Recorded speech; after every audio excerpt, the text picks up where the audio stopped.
Good morning, I'm Matteo Di Gioia from the Di Gioia Martinetti Orthodontic Studio in Moncalieri. Today we'll look together at a very complex case of a young girl who has very high canines, a bit like Dracula's. Well, it might sound funny to say it like that, but for the girl, the patient, it's definitely not. The girl is young, 13 years old. You can see from the photo of her smile that all the teeth in her upper arch don't line up with the midline of her face. They don't match the center of her mouth, and they're all shifted toward her left. Then, if we analyze this patient's profile, she has a good profile. What does that mean? It means that the chin and the upper jaw are practically at the same height, at the same level. The lower part isn't more prominent or sticking out, nor is the chin set very far back. If we look at the intraoral photos, that is, the photos of the teeth, we can see that the two midlines highlighted by these red lines absolutely do not coincide. But above all, we start to notice this canine on the upper left side of the patient that is completely out of the arch. You can see it's coming out of the gum, and the one on the right isn't much better either. If we look at the photo of the upper dental arch taken from below using a mirror, you can see that this canine sticks out completely because it absolutely doesn't have the space to fit in among the other teeth. And the one on the right side also sticks out because, again, it doesn't have the necessary space to fit in between the other teeth. Look again at the one on the left. There's really the space of an entire tooth missing. If we look at the side photos of the teeth, we can see that these rear red lines should line up, but instead they don't. On the left side as well, all the teeth of the upper arch are shifted forward by the space of an entire tooth.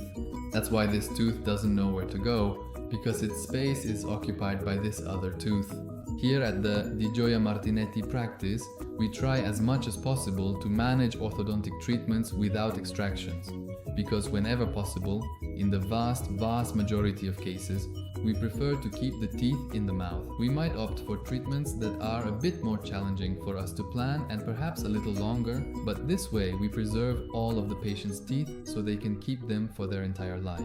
So in many clinical cases, other dental colleagues might have chosen to extract this particular tooth to effectively make ample room for the erupting canine, but let's carefully observe what precise actions we undertook, how we successfully managed this challenging and intricate situation.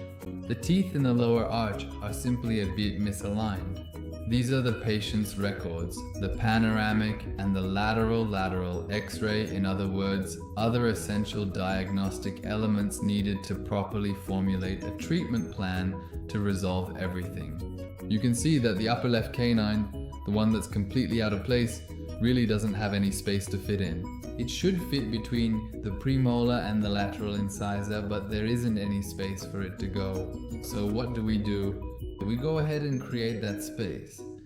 This is the treatment simulation that we performed to move this patient's teeth using clear aligners. You can clearly see that on the left side, we meticulously created sufficient space to comfortably allow the canine to gradually come down.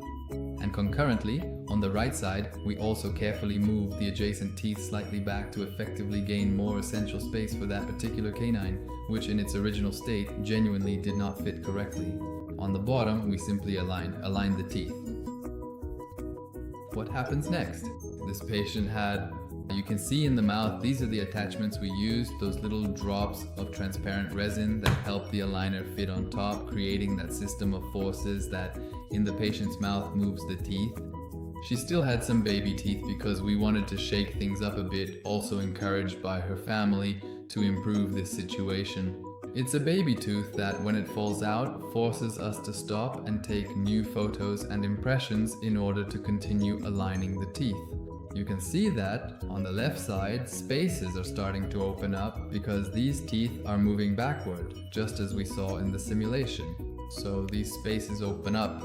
We patiently wait for all the permanent teeth to fully come in and then continue with our established strategy of gently pushing back the teeth on the left side of the dental arch to meticulously create sufficient space for the canine tooth, which is currently positioned up here high in the mouth.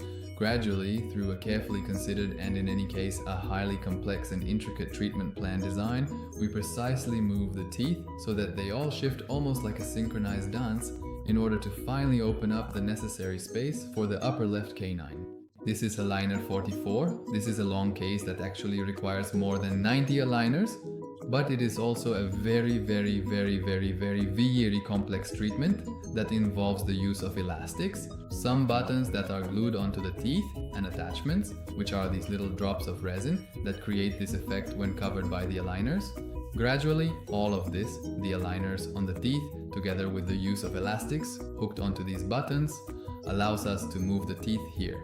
And you can see that, little by little, if you remember, at the beginning there was absolutely no space here for this tooth, but by continuously moving the upper premolars back, they open up the space.